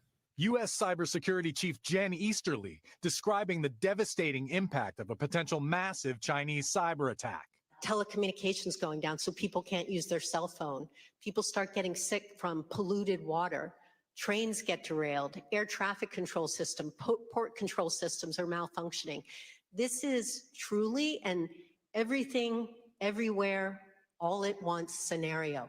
Easterly said China believes that sort of cyber attack would crush any American will to defend Taiwan from a Chinese invasion. In a statement to NBC News, a Chinese government spokesman denied China hacks into foreign networks, calling it irresponsible criticism. And Ken, you're also following a disturbing story about the death of a federal worker in Pennsylvania. What can you tell us? An absolutely horrific case, Lester. A man is accused of killing his own father, who was a longtime federal government employee. His body was found decapitated. Police say the suspect then posted a 14-minute video rant denouncing President Biden and threatening to kill federal workers. He's being held without bail on a murder charge. Lester. All right, Ken Delaney, and thanks. In a Michigan courtroom, jurors saw a dramatic police video of the arrest of Jennifer Crumley and her husband in a Detroit warehouse, days after their son shot and killed 4 students at his high school. Maggie Vespa is following this for us. Maggie, good evening. Lester, good evening. Prosecutors are expected to rest tomorrow in Jennifer Crumley's involuntary manslaughter trial. And today they showed body camera video of Detroit police storming that warehouse where an officer testified Crumley and her husband James hid out with more than $6,000 in cash in the days after their son Ethan committed a mass shooting at Oxford High School. Jurors today also heard from a high school classmate of Jennifer Crumley who said the two had an affair and that the morning of the shooting, she texted she was worried her son, quote, was going to do something dumb. The defense arguing Crumley had no clue how much her son was struggling and that the school could have done more to help him. Lester. Maggie Vespa, thank you. Tonight, Northern California is bracing for a major storm, another Pineapple Express blowing in from the Pacific with tens of millions under flood and wind alerts tonight. Liz Kreutz is there for us. Liz, this storm is really bearing down. Yeah, Lester, it is. Here in the Bay Area, it's been raining all day, and the worst of this storm is still to come overnight. More than 20 million Californians are under flood watches, and we've already seen wind gusts up to 70 miles per hour. That has led to this massive tree to topple onto a home, trapping a young girl inside. It's also led to concerns of landslides and flooding. Now, by the morning, the storm is supposed to make its way south to Los Angeles and San Diego, which is still recovering from that historic flooding last week. And Lester, it is not letting up. A second, more powerful atmospheric river is expected to hit on Sunday. Lester. Liz Kreutz, thank you. In 60 seconds, escaping the war in Gaza. Our inside look at the harrowing journey to safety and medical help for wounded children. Right after this. Back now with a harrowing story of survival. Children wounded in Gaza on a desperate journey to get the medical help they so badly need. Hala Garani with our report tonight from Egypt. A hydraulic lift hoists little Zahra onto a plane. Mama, the little girl cries out, but it's not her mother's hand that reaches out for comfort. It's her aunt's, traveling with her on an evacuation flight from Egypt to the United Arab Emirates. Inside the plane, Zahra and some 50 other critically ill Palestinians from Gaza. Zahra's legs were crushed in an airstrike. Mama, the girl cries again, but her mother is not there, her aunt says, so Mama is what she calls her now. Zahra, too shy or traumatized to speak. On this Emirati Mercy mission, the 11th of its kind, there are children with fractures, complex head injuries, some with cancer. There was little access to care or medicine in Gaza. Here, children finally get pain relief. Dirty bandages are replaced with fresh dressings. 12-year-old Noor will receive much-needed surgery on her legs. Acting quickly means preventing amputations. Do you want to go back to Gaza or stay out afterward, I ask her. Stay out, she tells me. The journey to this improvised Emirati flying hospital started at the Gaza border, a 45-minute drive away from this military airfield in Egypt. On our way there, miles of trucks carrying aid, unable to deliver their cargo. This is the border into Gaza from Egypt. Patients are driven here on Palestinian Red Crescent vehicles. There's a list. Not every name is approved. So some of the most critically ill might make it all the way to this point and then be denied entry into Egypt. But these children at the military airport have made it out. A boy already used to life in a wheelchair whizzes past our camera. On board, the smiles of children excited for their first ever flight and the empty looks of those perhaps still adjusting to their new reality. When we reach Abu Dhabi, the last few patients are lowered onto the tarmac, while those able to walk board a bus to the terminal, out of harm's way, at least for now. Hala Garani, NBC News, at the Al Arish Air Base in Egypt. And after a break, the spectacular fire after a gas pipeline explodes. What went wrong? And the new report on kids and learning after the pandemic. Are they finally catching up in math and reading? Some dramatic video out of Oklahoma. Fire officials saying a gas pipeline exploded, sending massive pillar of flames shooting 500 feet into the air, visible for miles. No injuries have been reported. The cause of the explosion is under investigation. We turn now to our series, Kids Under Pressure. After America's students suffered major learning loss during the COVID pandemic, a new study finds they are recovering, but the impact could be long-lasting. Here's Blaine Alexander.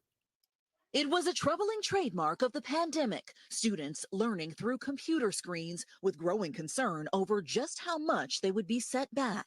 Tonight, in the first of its kind study, experts are now examining just how quickly students are recovering, looking at test scores across 30 states for 3rd through 8th graders, comparing scores from 2019 to 2022 with those from 2023. They found while many students have made gains, they are still far behind pre-pandemic scores. In math, which took the hardest hit, students have made up about 1/3 of that regression, and in reading, 25%.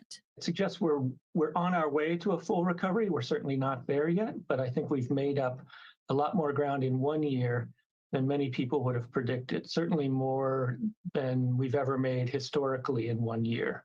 But the numbers also show the education gap between wealthy and low-income districts only widened with the pandemic. My worry is that the educational legacy of the pandemic will be a kind of persistent widened inequality. Making matters worse, experts say, a $122 billion federal relief package to help fund programs like tutoring and summer school is set to end in September. How critical is that money when it comes to your recovery? It was paramount. Dr. Mark Sullivan is superintendent of Birmingham City Schools, where math test scores have almost completely returned to pre-pandemic levels. He credits more school hours and staff support with making the difference. But when that money goes away, we really have to be strategic in only keeping those programs that we can afford that really move the needle on student achievement. Schools making significant strides with a long way to go. Blaine Alexander, NBC News. That's nightly news for this Wednesday. Thank you for watching, everyone. I'm Lester Holt. Please take care of yourself and each other. Good night. Thanks for watching. Stay updated about breaking news and top stories on the NBC News app or follow us on social media.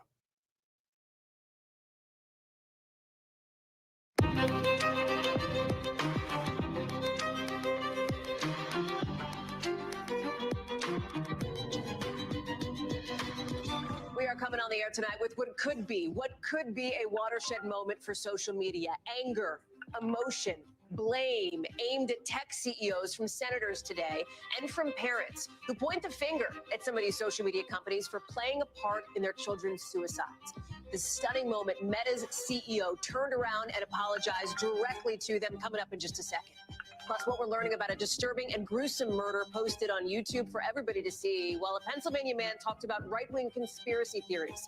The suspect, allegedly behind it all, now in police custody.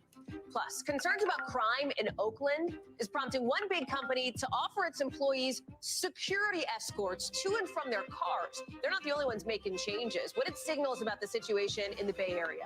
Then, Disney telling NBC News tonight it is going to keep fighting even after a federal judge drew out its lawsuit against Governor Ron DeSantis for alleged retaliation over the state's so-called Don't Say Gay law. We've got those late developments live in just a minute. Plus, right-wing media and allies of former President Trump burning red over Taylor Swift. We're going to debunk some of the wildest conspiracies about Swift that's causing all of this. Yes, bad blood. We said it. That's later on in the show. Hey there, I'm Hallie, and tonight, what could be a critical moment on Capitol Hill with major tech CEOs lining up to answer to senators who say they failed to protect children. We're talking about blistering questions, hot criticism, not just from lawmakers, but these CEOs also forced to confront some of these parents dressed in black, holding photos of their dead children. They say social media contributed to their kids' suicides, leading to a moment that we have never seen play out like this before at the Capitol. The head of Meta, Mark Zuckerberg, literally turning around to apologize to them. Watch this. Victim, let me ask you this. Let me ask you this. There's families of victims here today. Have you apologized to the victims? Would you like to do so now? Well, they're here. You're on national television. Would you like now to apologize to the victims who have been harmed by your product? Show them the pictures. Would you like to apologize for what you've done to these good people? I'm sorry for everything that you have all gone through. It's terrible. No one should have to go through the things that your families have suffered. We are going to show you more of that in just a second, with the committee's chair saying this is the biggest audience he's ever seen at a hearing in his more than 2 decades on this committee. The tension, I mean, you could feel it in the room, with one senator laying out what he sees as what's on the line very clearly. Listen. Mr. Zuckerberg, you and the companies before us, I know you don't mean it to be so, but you have blood on your hands. You have a product. You have a product that's killing people. You see Mark Zuckerberg there. It wasn't just him, right? It was Zuckerberg, but also top executives from X, TikTok, Snap, Discord, all of them appearing, some after having been served subpoenas personally from U.S. Marshals to come to the Capitol, blocks from where we're standing, and show up today. You've heard us talk about it here on this show, report after report showing just how bad social media can be for the mental health of teenagers, and how sexually abusive material targeting kids can thrive on some of these platforms. The reality is that these tech companies are protected under law, something called Section 230, which shields these companies from responsibility for what's posted on their platforms by other people. That was a big focus today. What laws, if any, could Congress realistically pass to try to hold these companies more accountable and, importantly, make these platforms a safer place? I want to bring in Ryan Nobles on Capitol Hill, because that issue, safety, that is one thing that everybody, no matter where they were sitting in that room, on the dais or across from it, agreed on. And you saw some of these execs today kind of offering, in some ways, olive branches on what they could do to support some of these potential laws or not, all with some incredibly fiery moments. What stood out to you? I think the thing that stood out to me above all, Hallie, was kind of the uniform bipartisan condemnation of the way the tech industry has handled this particular issue of child safety. You know, normally when you have hearings like this, you know, one side may be more inclined to defend the witnesses that are appearing before them, while the other side feels more inclined to attack. That wasn't the case today. You saw both Republicans and Democrats being very critical of the way the tech industry has handled it. And they also, to a certain extent, acknowledged how Congress has been unable to do very much to solve this problem. Listen to what Senator Amy Klobuchar had to say. It's been 20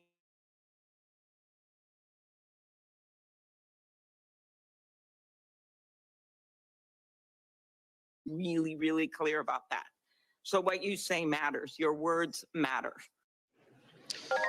And Senator Klobuchar is correct about that. The tech companies have wielded incredible influence over these platforms and the way that they are regulated, and they've stood in the way of a lot of this legislation that lawmakers have proposed over the years. But there are 5 bills in particular I want to point to, Hallie, that are currently making their way through the Senate in particular. Some have to do with increasing accountability for transparency on online platforms. There's one that removes the tax blankets immunity from civil and criminal liability. That was a huge topic here today, giving people the ability to sue if they feel that they've been victimized by something that happened on an online platform. The SHIELD Act gives federal prosecutors the appropriate and effective tools to deal with this. There's also the Childhood Safety Act, which modernizes the prosecution of online child exploitation crimes. And then there's the Kids Online Safety Act, which also creates a layer of liability. It's important to point out, these are all proposed pieces of legislation. None of them are anywhere near being passed. So while there's a lot of blame being laid at the feet of these tech titans, it's also important to point out that Congress has a responsibility here, and Congress has failed to act. And let's be, to sort of put a pin on that point, Ryan, then we'll get to some of those dramatic moments here. We put together, this is not Mark Zuckerberg's first rodeo, getting hauled in front of a committee on Capitol Hill. Same thing for the head of TikTok. We actually created a graphic to show the other times that they've showed up here. This is not new. Senator Blackburn, for example, Senator Blumenthal, they've held other hearings on some of these concerns from social media companies. You see it here. They've done this before, which gets to this question of, who is the onus actually on to try to keep kids safe? And this goes back to what we talked about at the top of this segment, Ryan, at the top of the show, safety being the paramount thing here. How do you make sure that kids, teenagers can use these platforms and be okay doing it? That was the subject of some of these really dramatic moments that we saw. Let me play some of that. If you're waiting on these guys to solve the problem, we're going to die waiting. It appears that you're trying to be the premier sex trafficking Of course site not, Senator. in this Senator, country. that's ridiculous. No, it Senator, is not ridiculous. Have you ever been a member of the Chinese Communist Party? No, Senator. Again, I'm Singaporean. Senator, my understanding is that we don't allow sexually explicit content on the service for people of any age. How is that going? I mean, it was like that for hours, Ryan, right in this room. Give us a sense of some of the color in the room, especially when it comes to some of the facts at hand, because unlike perhaps some other issues that Congress might look at, there's a fair amount of research. There's a fair amount of a body of evidence here done by independent experts that look specifically at these issues as it relates to kids and social media. Yeah, and there's a lot of evidence out there that there is a very negative impact on young people that are using these social media platforms, particularly in those middle teen years that has been demonstrated over time. And I want to point you to this study that the Washington Post reported on as it relates specifically to Meta. And it says that Meta reported by far the largest number of CSAM files on its platform in 2022, the most recent year for which company-specific data is available, with more than 21 million reports on Facebook alone. Google reported 2.1 million, Snapchat 550,000, TikTok 290,000, and Discord 170,000. Twitter, which of course is now an X, reported just under 100,000. This is a massive amount of data, a massive amount of evidence that demonstrates the problem here. And then when you get back to your earlier question, who's responsible here? Well, there's no doubt that the social media companies have at least somewhat of an ability to self-regulate themselves, but it seems pretty clear that they're not going to take the dramatic action necessary unless the Congress and unless law enforcement gets to that place where they can regulate them. And it's been done in other places. Europe has already started the process of really starting to rein in the ability for kids to be on these social media platforms and have access to some of this material. It's time now that you're starting to see here in the United States, at least some sort of momentum towards getting something done soon. It's a great point. Ryan Nobles, thank you so much. We're glad you're there for us on, again, what could be a critical moment here for these companies, or it could not be. Thanks. Let's take you overseas now, because U.S. officials are saying today that essentially umbrella group of Iran-backed militias planned and facilitated the drone attack that killed 3 American service members in Jordan this weekend. Listen. It certainly has the earmarks of the kinds of things that Kataib Hezbollah does. As the president said, we're going to respond, and we'll respond in an appropriate way. Okay, again, these questions. What does that response look like? Well, we are learning some new details tonight about what that response could be, with U.S. officials describing it to NBC News as a campaign their word, a campaign, which is an indication that it's not going to be a one-off thing. It could last potentially for weeks. At the same time, one of the militant groups the U.S. says could be behind that attack, you just heard John Kirby reference it there, Kataib Hezbollah, says it's suspending attacks on U.S. forces, a decision they say is aimed at preventing the embarrassment of the Iraqi government. With all of this happening, you've got the Secretary of State headed back to the region in the next few days, according to a senior U.S. official. Keir Simmons has been following every minute of this. He is joining us now. So let's get to this question of options. A quote-unquote campaign indicating a series of events. We don't know what that events would look like. Do we know anything about at least the preps for a response? Talk us through it. Well, the president actually has quite limited options, honestly, Hallie. It's clear, I think, from what the White House has been saying in the past 24 hours that he has not decided to hit inside Iran. No US president has made that decision since the Iranian Revolution in 1979, and for a reason, which is that if you do that, you risk that the Iranians will feel forced to truly respond in order to show that America shouldn't do it again. And Israel, for example, here in Iraq, I think we will likely see some strikes, but Iraq, strangely, is both a partner of Iran and the US. So the danger is that if you go too strong here in Iraq, you push Iraq towards Iran and encourage Iraqi lawmakers to demand the pushing out of US forces here. So I think the focus will likely be on Syria. I suspect we'll see more on Yemen. But Yemen is a good example of where the challenges are too, because of course, we saw those strikes on the Houthis. That wasn't a one-off. And now we've seen, I think, 8, maybe more now, since that started, and still the Houthis still keep firing on those ships in the Red Sea. So I think trying to figure out how to get these Iranian-backed militia in this region to stop attacking US bases and stop the kind of attack that saw 3 US service members killed over the weekend. How you do that is a real challenge. At the same time, of course, the president will feel that he has to do something. So yeah, a campaign over a sustained period, waves of strikes, I think is what we would expect, and not just kinetic, they're saying, but also cyber. Keir Simmons live for us there in Iraq. Here, we're glad to have you there. Thank you very much. Right now, more than 20 million people over on the West Coast are under flood watches, bracing for 2 huge storms with the potential to bring total chaos, ton of rain, ton of snow. A lot of potential for flooding here, with some spots set to get as much as 5 inches of rain. This storm's coming in, another one right on its heels. Kathy Park is in Half Moon Bay up in Northern California. A gorgeous spot, Kathy, but the rain is coming down already. This is only going to intensify over the course of the next few days, right?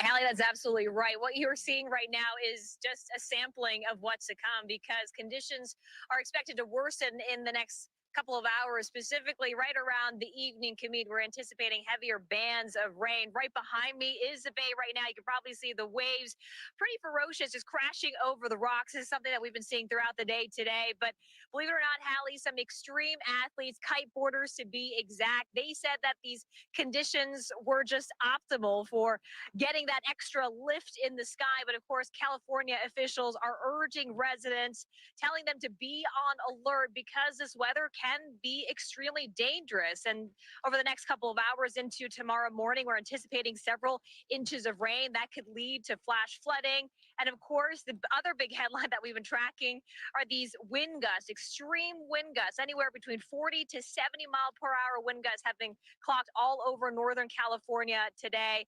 And that's expected to progress over the next few hours into the overnight hours. So officials have been prepping, just getting ahead of this storm, putting sandbags on levees. They're cleaning up drains as well, just to make sure that all that is cleared up, to make sure that flooding isn't an issue. But they're also telling residents to use this time now, while there is a little bit of a pause before things really start to pick up, to charge your phones, download those emergency alert apps so that you are ready if things do get bad. Hallie? Kathy Park, live for us there in Half Moon Bay. I'm sure we'll be checking back in with you in the days to come, Kathy. Thank you. House Republicans are promising to hold what they're calling a long overdue vote to try to impeach the Homeland Security Secretary, with the House Speaker devoting his very first speech on the House floor to criticizing how both Alejandro Mayorkas and President Joe Biden are approaching immigration. Watch. But it's crystal clear his policy choices and Secretary Mayorkas' refusal to comply with the law are driving this border catastrophe. The party line vote late into the night overnight advances the first impeachment charges against a cabinet secretary since Alexander Graham Bell's first telephone call nearly 150 years ago. We haven't seen this in more than a century and a half. David Noriega is joining us now live from Eagle Pass, Texas, which, David, has really become the nexus, the flashpoint for this fight happening currently over the border with this so-called Take Back Our Border convoy apparently headed your way. What's going on? Yeah, Hallie, Eagle Pass is not only a flashpoint, it's also become, the border has always been a stage for political theater on both sides of the spectrum, and especially right now. And right now, Eagle Pass is the main stage. That's a part of why this convoy is ostensibly headed this way. Here's what we know. This is a group of self-described patriots, Trump supporters, right-wing activist types. A lot of them are religious, what sort of experts who look at organizations like these describe as Christian nationalists. They're operating under the name Take Our Border Back. Some of them refer to themselves as God's Army. The plan, as they described it, was to sort of convoy during the course of this week and then meet at 3 different points on the border, near here in Eagle Pass, in Mesa, Arizona, and in San Ysidro, California, which is basically San Diego. Now, I should say that some of the videos we're seeing and some of the reporting we're seeing is that the numbers are not particularly big, at least as of now. They're certainly not anywhere near the 700,000 or so that organizers claimed they would reach. That said, there's still a few days for potentially this convoy to gather strength. And one thing I will say is that being here in Eagle Pass, we've already met several people who've been trickling in over the last couple of days in advance of this convoy. I met a guy last night who drove 20 hours from Colorado to be here in Eagle Pass, in place when this convoy arrives. I also met an older couple yesterday who drove more than 5 hours from Houston. They were actually here they thought the convoy was already happening, and they were a little bit surprised to find that they were some of the first people here. So that, I think, tells you a little bit about how sort of organized this is. All that said, Hallie, even if this specific convoy, the specific sort of political action turns out to be, a bit of a dud, the conditions are very much present. The tension is very much present for one of these things to be sort of a tinderbox, and all you need is a match to light it. Hallie? David Noriega live for us there in Texas. David, thank you. Tonight, some new details on a stunning and gruesome story we've been following. But the Pennsylvania man arrested after allegedly decapitating his father and displaying his head on YouTube while putting out there some right-wing conspiracy theories. We are obviously not going to show you all the disturbing moments from the video, just a bit you can see here. Later on, this man is seen wearing gloves and holding his dad's head in a plastic bag. The head is then seen in a cooking pot. In the video, the son says his father, Michael Moen, was a federal worker for 20 years and calls him a traitor, even as he called for the death of all federal officials. Tom Winter has been all over the story. He's joining us now. Very upsetting details, obviously, incredibly troubling to no one more so than this family now dealing with the aftermath of this. What else do we know? Well, that's absolutely right, Hallie. I mean, this is a tragedy because, in fact, it was Justin Moen's mother, according to court documents, who was the person who came home to find him and the family vehicle missing and her husband dead in obviously this incredibly gruesome way. We know that police found a machete and a large knife next to the torso of the body of his father, Michael Moen. We know the 3 charges. You're looking at them there on the screen: first-degree murder, abuse of a corpse, and possessing an instrument of crime with intent, referring to the weapons that were used in this. He is not going to get bail because of the first-degree murder count makes him not bail eligible. You're looking here at the video, and basically detectives say they looked at the video, matched it to the crime scene and what they personally witnessed, and quickly put 2 and 2 together, and that's how they arrived with the arrest here, Hallie. So then what about the piece of this, the possibility that this attack may have been politically motivated based on what was being said in this video?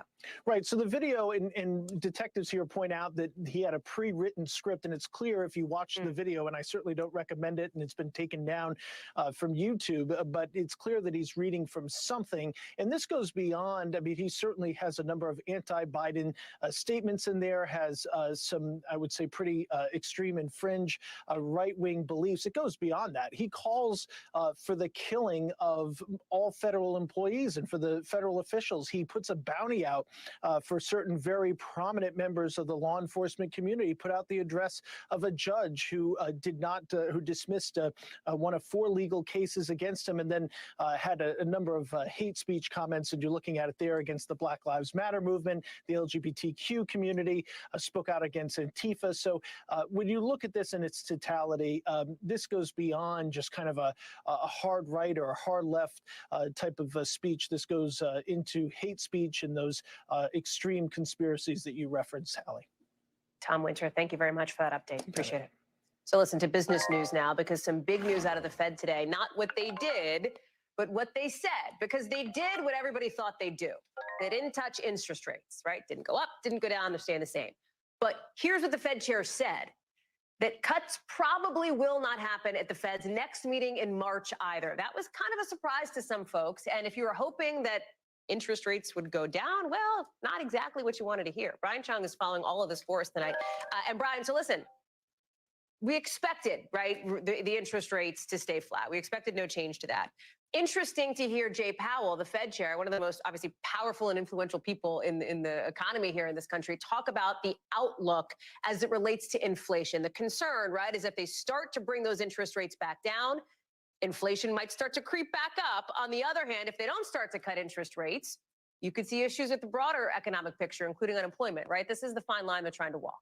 Yeah, well, it's a real tightrope, and this is kind of funny about this news item is that we come on every 6 weeks and it's like, what's the news? Well, the news is that they didn't do anything, but it's notable but that's because still news. It still is news. Well, the reason why is because, you know, if they did raise interest rates or cut interest rates, that would tell you something about where they see the economy. And at least for right now, they're saying, look, inflation is coming down. We haven't seen job losses really increase, although we have seen layoffs in some sectors, but in the aggregate, not enough to really signal that the Fed needs to change its policy at the moment. Now, what's really interesting is that the Federal Reserve was expected to start cutting interest rates later on this year. It wasn't going to happen in this meeting. It was a 95% chance going into this meeting that they would hold interest rates. But some commentary from the Federal Reserve chairman, in the absence of any other news, was expected to, okay, well, could that point to their next meeting in March? And the Fed chairman saying, it's unlikely to happen in March as well. That's the reason why markets traded down. But again, we'll have to see how the data come in to see whether or not the Fed does see the economy in a place to cut interest rates, perhaps later on in the spring.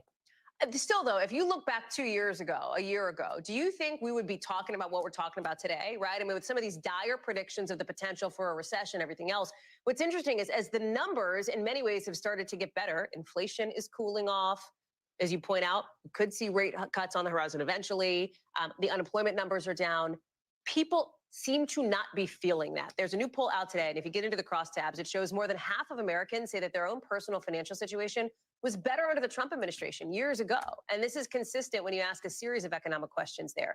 Is this a perception issue? Is this a messaging issue? Is this a people aren't feeling the impact in their day-to-day budget issue? What is it? Yeah, well, I mean, look, I think we also have to acknowledge that the transition from the Trump into the Biden administration also coincided with the massive shock that was the pandemic and the weirdness of the year following the pandemic, where people were trying to catch up on things and experiences that they couldn't do, which led to the inflationary episode that we saw that really peaked in 2022. So perception and timing wise, look, there's always going to be certain administrations claiming credit or putting blame on others. But when it comes to the overall macro story, we have to celebrate the fact that this Federal Reserve, which, by the way, is independent, doesn't answer directly to the president, even though they're appointed by the president, was able to steer us out of what everyone thought was going to be a 2023, where people were forecasting a recession. Didn't happen. The unemployment rate didn't rise during the time that the Federal Reserve was brake checking into what was going to be slower inflation, which did happen, again, without the rise in unemployment that some, including the Federal Reserve itself, had feared. The question is whether or not that just kicks the can for that potential layoff wave to come in 2024. Again, we're starting to see it in media. We're starting to see it in tech, but whether or not it envelops other types of industries is very much the open question for 2024. But for right now, we'll take what we can get, Hallie. Brian Chung, thank you so much. Good to see you.